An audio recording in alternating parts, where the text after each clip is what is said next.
Sunfury Fire Talents Guide for the War Within, Season 3. Before we begin, I want to clarify. That these are just my choices and are never mandatory to copy. I'm going to go over each talent and give a short explanation for my choices. Be sure to rate the video, and if you have any questions, feel free to let me know in the comments. I really enjoy responding to every single one, and be sure to subscribe so you don't miss the next video. Before we begin, I want to quickly clarify that when I say pathing, which is a word that I use to describe... Okay, you screamed right on the word, bro. I said, I want to clarify... Yeah? Come here.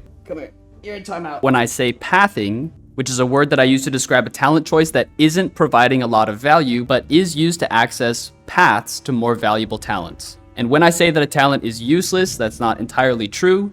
It's just useless to me in the way that I understand the game right now. And if you find a talent that you see potential in, I always encourage diverting from the meta so that you can better understand the game and your spec. So, for Mage, Ice Block, the best defensive cooldown. Overflowing Energy, this is crit damage. Incanter's Flow, this is passive intellect. Winter's Protection, useless. Spell Steal steals important buffs. Tempest Barrier is nerfed in PvP, useless. Incantation of Swiftness is useless. Remove Curse, used to remove Hex from Shamans or Curse of Tongues and Havoc from Warlocks. I always run this talent, but you can use the point for something else if you don't think that it will help for your current matchup.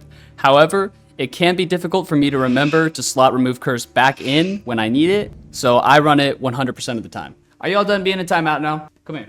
Okay.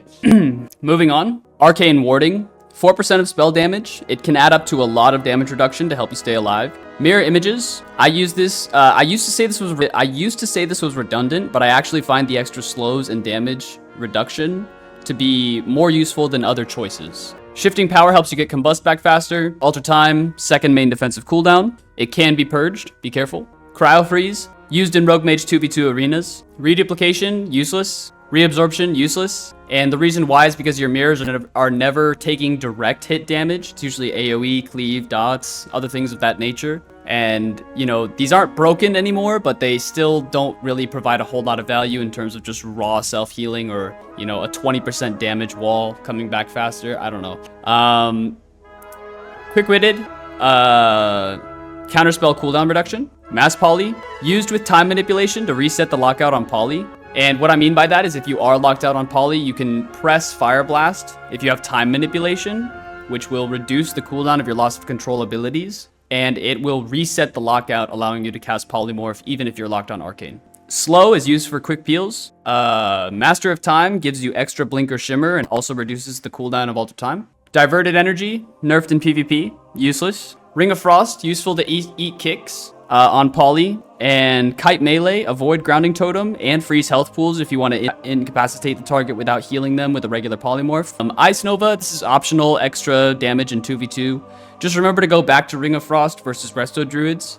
Shimmer allows you to blink while casting, making it easier to land Poly and Kite Melee. Ice Flows, personally, I hate this button and only take it to reset Shimmer into Blink versus Sub-Rogues so I can get out of stuns. Blast Wave. This is a knockback that makes it much easier to land Ring of Frost since you can knock people into it and also acts as a pseudo interrupt and kiting tool. Improved Frost Nova. Improved Frost Nova is useless in my opinion, but it can be pretty nice versus melee cleaves if you want to remove the point in Remove Curse and get a little extra value out of Frost Nova. Rigid Ice is nerfed in PvP, useless. Tome of Ronin. Crit Chance is useless for Fire Mage because we have 100% crit chance with Combustion. Dragon's Breath is our main CC tool that secures peels and polymorphs. Supernova, not very good. It's a pseudo interrupt, kind of like Blast Wave. The main problem is that it replaces Dragon's Breath and doesn't help you secure polys in the same way. Tome of Antonidas, 2% haste, pretty nice. Volatile Detonation, increased Blast Wave knockback, pretty good.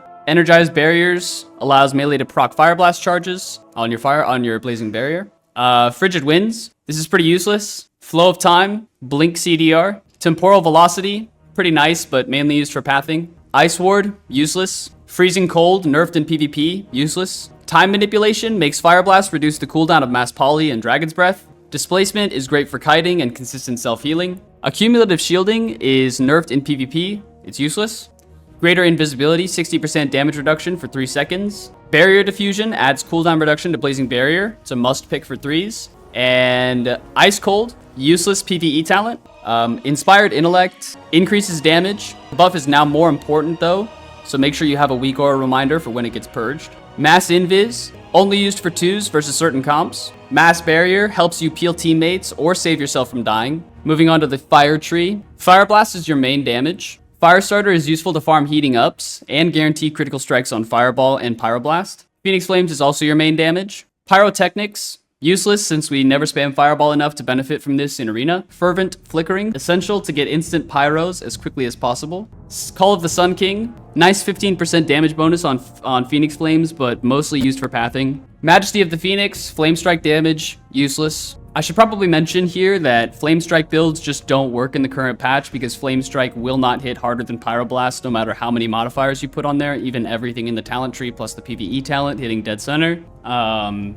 It'll hit equivalent to Pyro if you hit dead center, but if it's not dead center, then you're just losing damage, so Pyroblast builds are better than Flame Strike builds, especially for 3v3 Arena. Scorch allows you to cast while moving and get a 30% speed buff, and when combined with other talents, hits harder than Pyroblast. Surging Blaze increases pyro damage by 5%. Lit Fuse allows you to gain Lit Fuse and proc Sparking Cinders, mostly used for pathing. Scald increases Scorch damage by 300% during execute range, extremely important, which is why improved Scorch is useless. Heat Shimmer causes Scorch to hit like the target is in execute range for 300% damage. Flame On increases Fire Blast charges to do big pyro combos. Flame Accelerant decreases Fireball cast time by 40%, to combine with Meteor, Pyro, and Scorch during combustion for big damage. Can also be used to farm heating ups when starved of resources. Critical Mass, again, crit chance is useless. Sparking Cinders acts like a mini Burden of Power for more on-demand burst potential, and can combine with Burden of Power to increase Pyroblast damage by up to 35%. Explosive Ingenuity increases the chance to gain Sparking Cinders. Inflame increases Ignite damage during combustion, which is pretty nice. Personally, I choose to put this point into Alexstrasza's Fury, since it increases sustain damage and helps you farm back Spellfire Spheres outside of combustion. Ashen Feather is useless because our main damage comes from the front of combustion, and by the time your Phoenix Flames are going out during combustion, people are usually pretty ready for the damage at that point, and the global cooldown makes it pretty slow. Combustion, main burst damage cooldown, obviously. Controlled Destruction, useless until it reaches maximum stacks and is often purged or removed by CC. Sorry, not purged, dispelled or removed by CC. Flame Patch, useless because Pyroblast hits harder than Flame Strike. Same with Quick Flame, also another useless Flame Strike modifier. Convection is nice, but it's very RNG, although it can be used to get more chances at Sparking Cinders. Living Bomb does spread very easily to other DPS, including pets and totems, so I choose Alexstrasza's Fury instead. Master of Flame, useless since it does nothing for the combustion window. Wildfire increases critical strike damage by 5% during combustion, which is better than other, increases critical strike damage by 5% during combust, which is way better than critical strike chance. Improved Combustion, this talent will kill your damage and absolutely sucks. It only increases mastery equal to 75% of your crit chance, of your critical strike. Not 75% flat, as far as I know. Spontaneous Combustion, refreshes Fire Blast and increased burst damage. Feel the Burn, pathing. Mark of the Fire Lord, useless ignite damage, does not stack with other ignite modifiers. Fevered Incantation, nerfed by 50% in PvP, useless damage increase compared to the other choices. Kindling, provides really nice CDR to combustion. Fire's Ire is mostly pathing, but the 5% crit damage during combustion definitely helps the burst. Pyromaniac, useless since this pyro only hits for 50% value and makes the burst damage more steady and predictable. Also, the 6% RNG means there's no guarantee it will add value to the burst damage. Molten Fury increases damage by 7% on targets in execute range. Rarely gets much value compared to other choices that provide more damage to land the kill. From the Ashes, provides cooldown reduction to Phoenix Flames and increases sustained damage more than other choices. Fiery Rush makes Fire Blast and Phoenix Flames recharge faster during combustion, but this talent point is mostly pathing. Meteor, the damage is just shy of a Pyroblast and allows for high damage burst combos. Firefall increases damage more than other options. Nice for sustained pressure, but also insane if combined with Combustion and Meteor. Cratermaker guarantees a lit fuse during combustion, increasing the chances of gaining Sparking Cinders, and gives some nice extra damage to Living Bomb during combustion. Hyperthermia, 2 RNG in my opinion, can't force cooldowns on its own. Does help you build back spheres.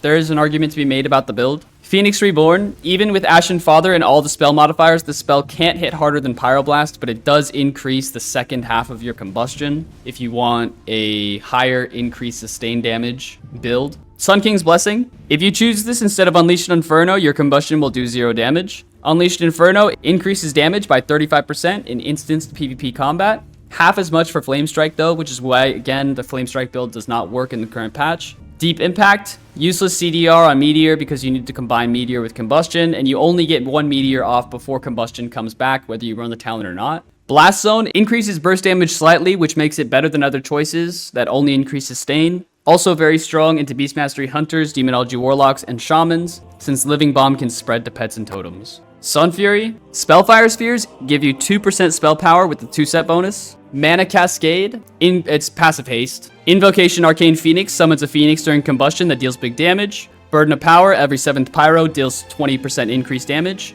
Merely a setback. Passive defense. Lessons in Debilitation is bugged and can cause your Phoenix to deal no damage sometimes. Gravlapse, useless unless you take Supernova. Not that great since it only lasts 3 seconds and doesn't guarantee polymorphs. Since the enemies can use abilities to stop you in the air or use a cooldown like Shimmer to break free, it might have potential in BGs since it's AoE, meaning that it will affect multiple targets. But I personally find Dragon's Breath to be cooler and way more useful. Glorious Incandescence causes Fire Blast to call down meteorites after using Burden of Power, increases both burst and sustained damage. Savor the Moment, passive increase to combustion duration. Sunfury Execution, 5% extra Scorch range isn't very good, does not increase Scorch damage. Codex of the Sunstriders turns Spellfire Spheres into Embers during combustion, and Embers are equivalent to Spellfire Spheres. They also increase your spell damage by 2%.